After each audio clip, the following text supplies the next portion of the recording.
Zoe, eu quero um comentário seu a respeito disso tudo que a Bia acabou de dizer pra gente, principalmente esses apoios que o PT está esperando, né? Você acha que pode ter alguma surpresa? Acho que é meio previsível já os apoios aí, os candidatos que vão, e parlamentares que vão apoiar aí o PT. Mas que comece a festa, quero ver as máscaras caindo, quero ver as pessoas se revelando de vez. O importante é ver, e nessa eleição ficou provado, comprovadíssimo, como o brasileiro não tem mais a memória curta que tinha há um tempo atrás, né? Que se deixava aí influenciar pelo teatro das tesouras. Hoje o brasileiro lembra muito bem das traições, dos traiçoeiros, dos candidatos, dos políticos, duas caras. Ficou claríssimo agora na eleição da Joyce e do Frota, por exemplo, né? Ficaram assim, o esgoto da história, estão no esgoto da história. Se enterraram politicamente total. A Joyce que foi a deputada mais votada do país, não foi? Foi do país, 1 milhão e pouco. Agora só foi. Do Bolsonaro, agora recebeu 13 mil. Não, e 13. É 13 ou 12? 13 e pouquinho. Quase 13 mil. 13. Se não é 13, então, o brasileiro hoje não perdoa mais traição, não perdoa mais esses alinhamentos aí com os esquerdistas e principalmente aí com o Lula, que representa a imagem de toda a esquerda no país. Então é bom essa fase agora, que todos esses começam a se revelar. E a Simone, ela que lembra que ela tem mandato por enquanto, mas daqui a 4 anos tem mais renovação no Senado. E essa aí eu não sei se entra de novo ou não, porque a história, ela já está marcada na história e não é por coisa positiva. Ô Paulinho, você acha que o Lula vai oferecer ministério para Simone Tebet e para o Ciro? Não acho que não vai oferecer ministério para nenhum dos dois.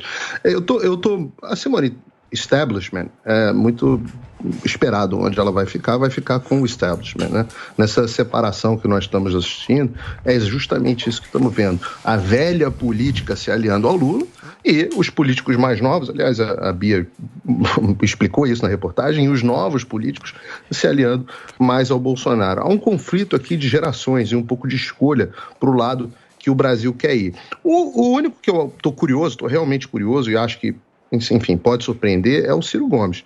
Eu não sei se ele vai apoiar o Lula ou não. O pessoal do PT está contando com o apoio do Ciro, o Lula chegou a falar disso num debate, falando, não, no segundo turno nós vamos conversar, etc, mas eu acho que a mágoa do pessoal do Ciro com o Lula é muito grande, e eu acho que tem um pouco de cálculo político nisso também.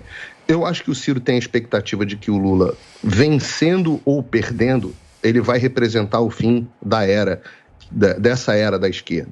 Por quê? Eu explico por quê. Se perder, vai ser a derrota do projeto de esquerda, agora nas urnas, como deveria ter sido desde o início. E se ganhar, o Ciro Gomes ele sabe o caos no qual o PT vai mergulhar o Brasil novamente. E esse caos ele vai ser repudiado pela população mais para frente de forma tão veemente, que a esquerda vai precisar ressurgir de algum lugar. E o Ciro deve achar que será ele, o representante dessa nova esquerda que vai ressurgir das cinzas, porque sempre haverá esquerda.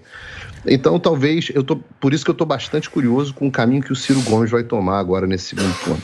O que você acha, Guguinha? Eu acho muito interessante quererem fazer essa distinção, como se o Lula fosse atrás dos fisiológicos e da velha política e o Bolsonaro da nova política. Quem está abraçado com o Fernando Collor, com o Eduardo Cunha, com o Roberto Jefferson, com o Valdemar da Costa Neto, com Arthur Lira, com toda a velha política, depois de gritar e se gritar, pegar centrão, depois de cantar, se gritar, pegar centrão, é o Jair Bolsonaro. E todos esses também se abraçaram, ou parte desses, não todos, também se abraçaram aos governos passados, inclusive ao governo Lula. Então eles estão hoje com aqueles que foram aliados do Lula. Eles não estão com puritanos, como estão querendo passar. Estão, sim, aliados com aqueles que querem estar do lado do poder. E o orçamento secreto hoje está na mão do Centrão. O Centrão nunca teve tanto dinheiro. É por isso que o PL aumentou tanto. É por isso que o PL é a maior bancada. Não é só porque o Bolsonaro é forte. É porque o Bolsonaro deu dinheiro para o Centrão. E os políticos fisiológicos querem estar onde está a grana. Tanto que vários deles se reelegeram. Essa é a pior renovação que a gente teve do Congresso em toda a história. Não se renovou. Por quê? Porque todo mundo surfou na onda do orçamento e esses foram reeleitos. Está todo mundo querendo ir para o lado do dinheiro. Então é claro que o Bolsonaro, se precisar, vai se abraçar com o Rodrigo Garcia, vai se abraçar com qualquer um. É isso que ele faz, ele é a velha política, ele já passou por 8 partidos e ele está abraçado com todos esses políticos fisiológicos que eu acabei de citar.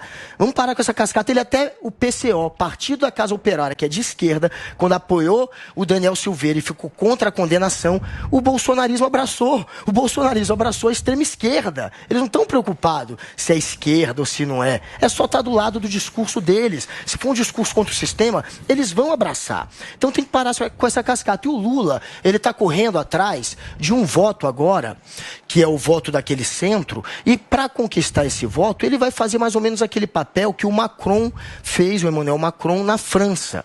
É um papel de construir o que eles chamam lá na França de voto de barragem. Eles comparam o Macron na França com o castor. Que é voto de barragem? Vou explicar. Ele é comparado com o castor. Aquele animal, o castor, ele constrói barragens em volta dele para se sentir mais seguro. Ele precisa de água em volta dele. E o Macron, quando ele foi eleito, ele foi considerado o rei dos castores, porque ele construiu uma barragem contra a extrema-direita, contra a Le Pen.